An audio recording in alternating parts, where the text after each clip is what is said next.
ઘણા ભક્તોની પ્રાર્થના હતી કે સ્વામી તમે માનસી પૂજા વિશે વાત કરી, અમને બહુ જ ગમી. એવી જ રીતે પ્રત્યક્ષ પૂજાનું કહો તો અમને વિશેષ માર્ગદર્શન મળે. તમામ ભક્તોની ભાવના માટે આપણે આજે જાણીએ પ્રત્યક્ષ પૂજા વિશે. પહેલી વસ્તુ તો એ છે કે ભગવાન સ્વામિનારાયણે શિક્ષાપત્રીમાં આપણને આજ્ઞા કરી છે કે પ્રત્યહમ તું પ્રબોધવ્યમ પૂર્વમેવ ઉદયાદ દ્રવે. સૂર્યોદય પહેલાં મારા આશ્રિતે જાગવું, જાગી અને ભગવાનનું સ્મરણ કરવું, મોટા સંતોનું સ્મરણ કરવું, ત્યારબાદ શૌચ વિધિ કરવી, સ્નાનાદિક કરવું. સ્નાનાદિક કર્યા પછી પવિત્ર દેવો ભૂત્વા દેવમ યજેત. આ આપણું વેદ વાક્ય છે કે દેવ જેવા થઈને દેવનું પૂજન કરો તો જ દેવ આપણી પૂજાને સ્વીકારે છે. માટે દેવ જેવી ધોતી પવિત્ર રાખવાની, એક પવિત્ર ચાદર ઓઢવાની. પ્રાતઃ પૂજા ચડ્ડી પહેરીને ન કરાય, ટુવાલ પહેરીને ન કરાય, તમારા સીધા તે પેન્ટ શર્ટ પહેરીને ન કરાય. દેવો જેવા પવિત્ર ધોતી અને ઋષિવેશ પહેરીને કરશો તો પરમાત્માની અનુભૂતિ થશે, તમને આનંદ થશે. બીજું, પ્રાતઃ પૂજા માટેનું આપણું એક ગરમ આસન પણ પવિત્ર હોવું જોઈએ. એક સારી પૂજાની પેટી રાખવી જોઈએ અને એ પૂજાની પેટી પણ એમાં પવિત્ર આસનો, પવિત્ર મૂર્તિઓ, આવી રીતે બધું જ જેટલું તમે વ્યવસ્થિત રાખો એટલું કરશો તો આપણી પૂજામાં પુરુષોત્તમ નારાયણ એ પૂજા સ્વીકારવા પ્રત્યક્ષ થશે. આત્મામાં પરમાત્માની અનુભૂતિ થશે, આપણો આત્મા પરમાત્માથી છલકાઈ જશે. હવે પ્રશ્ન એ થાય કે સ્વામી પૂજા એટલે શું? પૂજા શા માટે કરવી? પૂજાનું ફળ શું? તો કોઈ પણ પ્રત્યે આદર ભાવ વ્યક્ત કરવો એને પૂજા કહેવાય. કોઈ પ્રત્યે શ્રદ્ધા અને સમર્પણ કરવી એ પૂજા કહેવાય. શ્રદ્ધાની સર્વોપરિતા છે, એની આપણે સમર્પિત થવી. આ ભગવાન આપણને નિત્ય સવારમાં નવું જીવન આપે છે, રાત્રે સૂતાલાને પરમાત્મા જગાડે છે. આપણે સૂઈ જઈએ તો પણ આપણા સૂતા હોય ત્યારે બોડીનો ખાલી વાલા ભક્તો મૂળ સ્થૂળ ભાગ જ તે 10% સૂતો હોય, 90% પરમાત્મા સૂતી વખતે પણ આપણા શરીરને બધું જ સર્ક્યુલર રાખે છે. માટે આટલું પરમાત્મા આપણા માટે જાગીને કરનારા એના પ્રત્યે કૃતજ્ઞતા ભાવ વ્યક્ત કરવો. અને આ વિશ્વમાં જે કૃતજ્ઞ બને છે એને ભગવાન કૃતાર્થ કરી દે છે. એટલે ભગવાન તમે મારા માટે નવી ઉર્જાને લયેલો સૂર્ય આપ્યો, આપનો ખૂબ ખૂબ આભાર. પ્રભુ તમે મારી માટે પૃથ્વીને પાણીને પ્રકાશ આપો છો. મારે એક લોટો જળ જોતું હતું, તમે મોટા નિઝરણા નદીઓ ગંગા યમુના જેવી કાપી દીધી. પ્રભુ મારે સુગંધી માટે થોડા પુષ્પો જતા, તમે નવા પલ્વિત આખો બગીચો કરી દીધો. મારે છાયા માટે 2 વૃક્ષ હતા, તમે આખું નંદન વન ખડું કરી દીધું. આવી રીતે ભગવાને જે આપણા માટે ઉપકાર કર્યા છે, ઉપકારની યાદી એ સાચી પૂજા છે. અને એ રીતે આપણે માતા પિતા કે આપણા ગુરુજનોના ઉપકારને યાદ કરીએ એ પણ એની પૂજા છે. પરમાત્માના કર્તૃત્વનો સ્વીકાર એ મોટું પૂજન છે. ભગવાન સ્વામિનારાયણે વડતાલના વચનાવતમાં કીધું કે ભગવાનને કરતા માનવા એ ભગવાનની મોટી પૂજા છે. વડતાલનું બીજું વચનાવૃત. અને ભગવાનનું ખંડન કરવું એ મોટો એનો અપરાધ છે. માટે પરમાત્માના કર્તૃત્વને સ્વીકારી કૃતજ્ઞતા વ્યક્ત કરવી, વિનય ભાવ વ્યક્ત કરવો એ પૂજા છે. વિદેશની સંસ્કૃતિ આપણામાંથી થેન્ક યુ આભાર વ્યક્ત કરવાનું વયું લઈ ગઈ, એ આગળ વધી છે. આપણા ઋષિમુનિઓ નિત્ય પરમાત્માને આ રીતે સવારમાં પ્રાતઃ પૂજા કરી પરમાત્માનો આભાર વ્યક્ત કરતા હતા. ભગવાને આપણા ઉપર જે કરેલા ઉપકારો, ભગવાને આપણા ઉપર કરેલી કરુણા, દયા, એના સદગુણોને યાદ કરવાના. પ્રત્યેક વ્યક્તિને સદગુણ ગમે છે, દુર્ગુણ નથી ગમતા. નિર્માની ગમે છે, માની નથી ગમતા. કૃતજ્ઞ ગમે છે, કૃતજ્ઞ નથી ગમતા. નિષ્કપટી ગમે છે, કપટી નથી ગમતા. ખાનદાનને પ્રામાણિક ગમે છે, લુચ્ચાને લફંગા નથી ગમતા. બાપ ખાનદાનને કુમારીવાળા, નિષ્કપટ અને નિર્માની, નિર્મોહી અને નિર્બંધ અને પ્રેમનું મૂર્તિમાન સ્વરૂપ એ સ્વયં પરમાત્મા છે. અને પરમાત્મામાંથી આપણે આવા સદગુણો પામવાના છે. એટલે ભગવાને કીધું કે ભગવાનનો નિશ્ચય થાય એમાં ભગવાનના ગુણ આવે. પૂજા કરી અને નિત્ય આ પરમાત્માના ગુણોને આપણે યાદ કરશું તો પરમાત્મા મારી ને તમારી એમાં ભગવાન જેવા ગુણોથી આપણને ભરી દેશે. માટે પૂજા નિત્ય કરવી, નિત્ય ભગવાનને આરાધના કરવી. અને પૂજામાં મેં કહ્યું એમ આપણે ઉત્તર મુખે એ ભગવાનનું નરનારાયણનો વાસ છે, પૂર્વ દિશા એ સૂર્યોદય ભગવાનની ઉદય કળા છે. માટે આ બંને દિશાઓ પવિત્ર મનાયેલી છે. પછી આપણે પૂજામાં એક ઊનનું ગરમ આસન મૂકવું અને સામે આપણે વ્યવસ્થિત ભગવાનની મૂર્તિ મૂકવી. પછી પહેલું પૂજા કરતી વખતે આપણે ચંદન ઘોળવું, પછી કપાળમાં તિલક ચાંદલો કરવો, ઓમ વાસુદેવાય નમઃ કરીને. એ ભગવાનનું ચરણારવિંદનું પ્રતીક છે. ભગવાનના કપાળમાં આપણે તિલકને ચાંદલો કરીએ. ચાંદલો એ લક્ષ્મીજીનું પ્રતીક છે. એટલે દાસત્વ ભાવ અને સદલક્ષ્મી આપણને પ્રાપ્ત થાય છે. બંને બાહુ ઉપર આપણે તિલક ચાંદલો કરવાનો છે. એ બંને બાહુ ઉપર આપણે તિલક ચાંદલો કરીએ. પ્રદ્યુમ્નાય નમઃ, સંકર્ષણાય નમઃ એમ કહીને, અથવા તો ન આવડતું હોય તો ઓમ સ્વામિનારાયણ નમઃ, હરિકૃષ્ણાય નમઃ, ઘનશ્યામાય નમઃ આવી રીતે કરીને કરીએ. બંને બાહુ એ બળનું પ્રતીક છે. આપણે બાહુ ઉપર ચાંદલો કરીએ એટલે પરમાત્માનું બળ, ઓજસ, તેજસ્વીતા આપણામાં આવે છે. હૃદયમાં પણ તિલક ચાંદલો કરવાનો. એ હૃદય એ પ્રેમનું પ્રતીક છે. દિમાગ નહીં, દિલ આપણે કોકને સમજી શકીએ, કોકની વેદની વેદના વાંચી શકીએ. આપણે ટીકા નહીં પણ ટેકો આપી શકીએ એવું આપણું અંતર પવિત્ર થાય. એટલા હેતુથી આપણે હૃદયમાં તિલક કરવાનો છે. આ રીતે 4 જગ્યાએ તિલક કર્યા પછી આપણી મૂર્તિઓ પધરાવી. પ્રથમ માનસી પૂજા કરવાની. માનસી પૂજાની રીતે આપણે માનસી પૂજાના એપિસોડમાં વ્યવસ્થિત કહેલી છે. માનસી પૂજા પૂર્ણ થાય ઋતુ પ્રમાણેની પછી આપણે મૂર્તિઓ મૂકી અને ઉત્તિષ્ઠો ગોવિંદો ઉત્તિષ્ઠો ગરુડધ્વજ ઉત્તિષ્ઠો કમલાકાંતે ત્રિલોક્યમ મંગલમ કુરુ આગચ્છ ભગવન દેવ સ્વસ્થાનાત પરમેશ્વર અહમ પૂજા કરિષ્યામિ સદા તવ સન્મુખો ભવ. આ ભગવાનના આવાહન મંત્ર બોલીએ એટલે મારીને તમારી પૂજામાં સાક્ષાત પરમાત્મા પ્રગટ થાય છે. આ આવાહન મંત્ર યોગ સમ્રાટ મૂળ અક્ષર મૂર્તિ ગોપાળાનંદ સ્વામીએ બોટાદના શિવલાલ શેઠને આપેલો.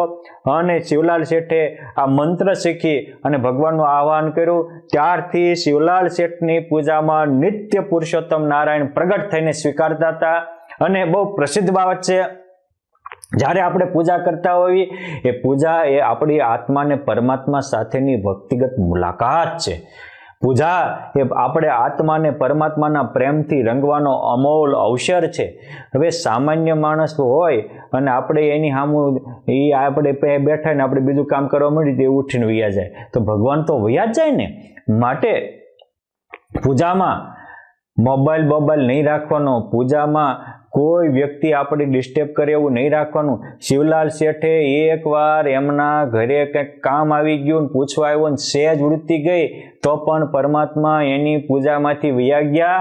એટલે પૂજામાંના દર્શન કરવા આવેલા ધ્યાનાનંદ સ્વામી, સાંખ્યાનંદ સ્વામી, રામાનુજાનંદ સ્વામી વયા ગયા. શિવલાલ શેઠે પૂછ્યું કે તમે રોજ મારી પૂજા પૂર્ણ થાય ત્યાં સુધી બેસતા આજ કેમ ગયા? તો કે રોજ તું એકાગ્રતાથી પૂજા કરતો તો બીજા વિચાર નહોતો આવવા દેતો એટલે પરમાત્મા તારી આજે આગળ હાજર રહેતા હતા. આજ તું વ્યવહારિક કામમાં ગયો એટલે ભગવાન વયા ગયા. અમે તારા દર્શન માટે નહીં, તારી પૂજામાં સાક્ષાત પરમાત્મા આવે છે એના દર્શને આવતા હતા. ત્યારથી શિવલાલ શેઠ સમજી ગયા કે હવે પૂજામાં કોઈ મારે ડિસ્ટર્બ કરવું નહીં. આવાહન મંત્ર મૂકીને બીજા હારે વાત કરો, ભગવાનને મૂકીને બીજા હારે વાત કરો, મહારાજને મૂકીને મોબાઈલમાં મંડી પડો. આથી કોઈ પૂજા કહેવાતી હશે? આવી પૂજા વાળાને કોઈ દિવસ શિવલાલ શેઠ જેવી અનુભૂતિ ન થાય. આવી પૂજા કરનારાને પર્વત બાપા, દાદા ખાચર કે નાથ ભક્ત જેવી અનુભૂતિ ન થાય. આવી પૂજા કરનારાને ભક્તિ માતા કે લાડુબા કે મોટીબા કે રાજબા જેવી નિત્ય પૂજામાં પરમાત્માની પ્રાગટ્યની અનુભૂતિ ન થાય. માટે નિત્ય પરમાત્માની પ્રાગટ્યની અનુભૂતિ કરવી હોય તો પૂજા વખતે કોઈ સાથે વાતચીત કરવાની નહીં. એકાગ્રતાથી પૂજા કરજો તો પરમાત્મા આપણી પણ પૂજા કરશે. પછી આપણે પૂજામાં 5 માળા કરીએ. 5 માળા પૂર્ણ થાય આવી રીતે પછી એક તપની માળા બંને હાથ ઊંચા કરીને કરવાની. કેમ જે પુરુષોત્તમ નારાયણે મારીને તમારી માટે અપાર અપાર કરુણા કરીને તપ કર્યું હતું. આપણા દોષોને ટાળવા માટે, આપણા દુઃખોને ટાળવા માટે, આપણા દુર્ગુણોને ટાળવા માટે અને મારીને તમારી શક્તિને ભક્તિમાં વાળવા માટે, આપણી આ શક્તિને ભક્તિમાં રૂપાંતરિત કરવા માટે, આપણને વેમ મૂકીને પ્રેમના સાગરમાં ઝુલાવવા માટે તપશ્ચર્યા કરી હતી. માટે ભગવાનની સાધનાને યાદ કરી અને હે પ્રભુ તમે અમારા અનંત અનંત ઉપકાર છે એવી ભાવના સાથે એક પ્રદક્ષિણા, એક માળા કરવાની. એ માળા બને તો સૌથી ગુરુ મંત્ર છે. તમારો ગ્રહસ્થનો છે તો ગ્રહસ્થનો ગુરુ મંત્ર છે શ્રી કૃષ્ણત્વમ ગતિર્મમ. સંતોનો મંત્ર મહામંત્ર છે બ્રહ્માહમ કૃષ્ણ દાસોસ્મી. આ મંત્ર બોલીને માળા કરીએ તો અનંત ઘણું ફળ મળે. પછી એક પ્રદક્ષિણા કરવાની. પ્રદક્ષિણા એટલે કે આપણે ભગવાન મારી હારે હારે ફરે છે, આખો દિવસ હું ભગવાન મારા હાથે રાખીશ. એટલે આપણે જમણા હાથને કેન્દ્રમાં રાખી અને પરમાત્માની 5 પ્રદક્ષિણા કરવાની. પછી 5 દંડવટ કરવાના. એને ભગવાનની પાસે દાસત્વ પણ માગવાનું અને છેલ્લો દંડવટ કરી અને જાણે અજાણે મન કર્મ વચને કોઈ ભક્તનો, ધર્મકુળનો કે કોઈનો અપરાધ થયો હોય, ગુરુજનોનો, દેવોનો, બધાનો, તો એની ક્ષમા યાચના કરવાની. ત્યારબાદ ભગવાન સ્વામિનારાયણે વચનાવટમાં જે નિત્ય પ્રાર્થના કરવાની કહે છે કે એવી રીતે આ એક ભક્તોના અપરાધની ક્ષમાનો એ પ્રાર્થના કરવાની. બીજું, હે ભગવાન અમારી 4 પ્રકારના કુસંગીથી રક્ષા કરજો. બાહ્ય શુષ્ક વેદાંતી, નાસ્તિક, ઘોડાપંથી, શક્તિપંથી તો ખરું, પણ સત્સંગના કુસંગથી રક્ષા કરજો. આંતરિક કુસંગ, દેહભાવ એ મોટો કુસંગ છે. માટે 3 દેહથી મુક્ત કરી પુરુષોત્તમથી યુક્ત થાવી એવી પ્રાર્થના કરવાની. કામ, ક્રોધ, લોભ, મદ, મોહ આદિ દોષોથી રક્ષા કરવાની પ્રાર્થના કરવાની. અને સૌથી મોટી પ્રાર્થના ભગવાને છેલ્લા વચનામૃતમાં કહ્યું કે હે મહારાજ, અહમ મમત્વ રૂપી માયાથી અમારી રક્ષા કરજો.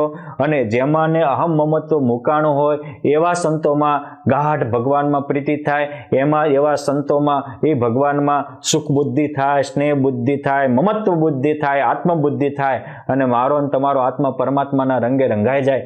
આવી રીતે દિલથી પ્રાર્થના કરવાની. પ્રાર્થના કર્યા પછી ભગવાનને કહેવાનું કે હે મહારાજ, જેવી રીતે અમારી પૂજા સ્વીકારવા પધાર્યા એ જ રીતે મારા અંતર મંદિરમાં પધારો. મહાવજી, મહારું, મંદિર, ધામ કીધું એમ આપણા આત્માને પરમાત્મા પોતાનું અક્ષરધામ બનાવે, બ્રહ્મધામ બનાવે એવી રીતે કહી અને પછી ભગવાનને કહેવાનું કે અપરાધ સહસ્ત્રાણી ક્રિયંત નિશમયા દાસોયમિતિ મામત્વ ક્ષમસ્વ પુરુષોત્તમ. હે પ્રભુ, મારાથી જાણે અજાણે હજારો અપરાધ થયા હોય, તમારો દાસ જાણી અને પુરુષોત્તમ નારાયણ મને ક્ષમા આપજો. અને પછી ભગવાનને કહેવાનું સ્વસ્થાનમ ગચ્છ દેવેશ પૂજા માદાય મામ કે ઇષ્ટકામ પ્રસિદ્ધ્યર્થ પુનરાગમનાય છે. જ્યારે ફરી બોલાવું ત્યારે પ્રભુ પધારજો એ ભાવના સાથે ભગવાનનો વિસર્જન મંત્ર કરવાનો. આવી રીતે પ્રાર્થના અને પૂજા કરશો તો પુરુષોત્તમ નારાયણ મારા તમારા સેંકડો દુઃખો દૂર કરશે. વહાલા મુક્તો, આ પૂજાની તાકાત છે. પૂજા પૂર્ણ થાય પછી શક્ય હોય તો 11 શ્લોક શિક્ષાપત્રીના વાંચવા, ન હોય તો 5 તો મિનિમમ વાંચવા ડેઈલી વાંચવા. એકવાર વાંચીને પૂરું કરવું એવું નહીં. અને એ શિક્ષાપત્રી મુજબ મારું જીવન છે કેમ? શિક્ષાપત્રી એ પણ પરમાત્માનું મૂર્તિમાન સ્વરૂપ છે. આ ધરતી ઉપર અનેક સદગ્રંથો લખાણા, પણ એક સદગ્રંથને પરમાત્માએ મોરછાપ મારી કે મદવાણી હતી મદરૂપમ માન્યયમ પરમાધારાત. મારી વાણી એ મારું સ્વરૂપ છે. માટે ભગવાન શિક્ષાપત્રી રૂપે મારું તમારું રક્ષા કરવા હાજર છે. એ ભાવનાથી એ પ્રમાણે આપણે રહેશું તો શિક્ષાપત્રીના 5 શ્લોક વાંચવા, શક્ય હોય તો વચનામૃત વાંચવું. આ રીતે વાંચી અને પછી આપણે પૂજા જે રીતે ખોલી હતી એ રીતે વ્યવસ્થિત કરી અને પછી એ પૂજાને આપણે જ્યાં રાખતા હોઈએ વ્યવસ્થિત ચોખ્ખી જગ્યાએ આપણે ઠેલીમાં મૂકી દેવાનું. વિસર્જન ગયા પછી એમાં પરમાત્મા રહેતા નથી. અને પછી આપણા ઘર મંદિરમાં કે વડીલોને જય સ્વામિનારાયણ કહેવાના, ઘર મંદિરમાં પગે લાગવાનું, માતા પિતા કે વડીલોને જય સ્વામિનારાયણ કહેવાના, ભાઈઓને જય સ્વામિનારાયણ કહેવાના. પછી આપણા કપડાં પહેરી અને પછી તમારે જે સવારનો નાસ્તો વગેરે કરતા હોય કરી અને પછી ધંધે જવાનું. આવી રીતે પૂજા કરતા હો તો ભગવાન તમારી હારે રહેશે. પોઈન્ટ 2 કે પૂજા તમે બહાર ગામ જાઓ તો પણ સાથે લઈ જવાની. ઘણા એમ કહેતા હોય છે કે સ્વામી જગ્યા નહોતી, એટલે 15 જોડ કપડાની જગ્યા હોય અને એક પરમાત્માની પૂજાની જગ્યા ન હોય. જે પોતે બહાર ગામ જાય ને એવું કહેતા કે મારી સુટકેસમાં ભગવાનની જગ્યા નથી, એવાની જગ્યા અક્ષરધામમાં પણ નહીં થાય. એક ભાઈ કહેતો હતો સ્વામી મારે ટોટીમાં પાણી ખૂટી ગયું ને એટલે તિલક ચાંદલો નથી કર્યો. મેં કીધું ટોટીમ નથી ખૂટ્યું, તારામ ખૂટ્યું. પાણી તારામ હોય ને તો ગમે ને પાણી મળી રહે. માટે આવી કોઈ બાનાબાજી પૂજામાં ચાલે નહીં.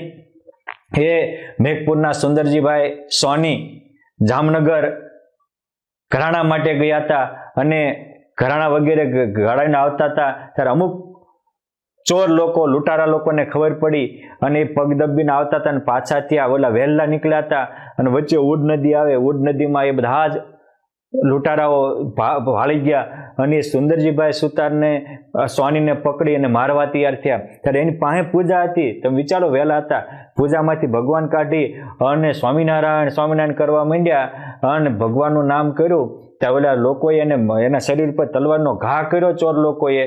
તો જેમ સ્પ્રિંગમાં ભટકાય અને પાછું પડે એમ પાછું પડ્યું. અને જ્યાં બીજો જોરથી મારવા ગયા ત્યારે એ જ નદીમાંથી એ સિંહ પ્રગટ થયો, ધે કરતા આવી અને લૂંટારાને જે એક થાપો માર્યો, જેમ માખણના દોણામાં કે દહીંના દોણામાં થાપો મારે, દોણોને ફોદા કાઢી નાખ્યા. અને પછી સિંહમાંથી સહજાનંદ પ્રગટ થઈ, એ ઘોડા ઉપર બેસાડી અને એ સુંદરજીભાઈ સોનીને મેઘપુર સુધી પહોંચાડ્યા. આ પૂજા પોતાની સાથે હતી અને પ્રેમથી પૂજા કરતા તો બાપ સિંહમાંથી સહજાનંદ થઈને એની રક્ષા કરવા આવ્યા. આજે પણ મારીને તમારું રક્ષણ પોષણ કરવા પુરુષોત્તમ નારાયણ તૈયાર જ બેઠા છે. માટે આપણે થોડુંક સમય કાઢી અને પ્રેમ મગ્ન થઈ ગદગદિત ભાવે ગળતા હૃદયે પ્રભુની પૂજા સ્તુતિ કરશું. મારીને તમારી પણ સુંદરજીભાઈ સોનીની જેમ પળથી પળ પુરુષોત્તમ રક્ષા કરે એવી ભગવાનને પ્રાર્થના. જય સ્વામિનારાયણ.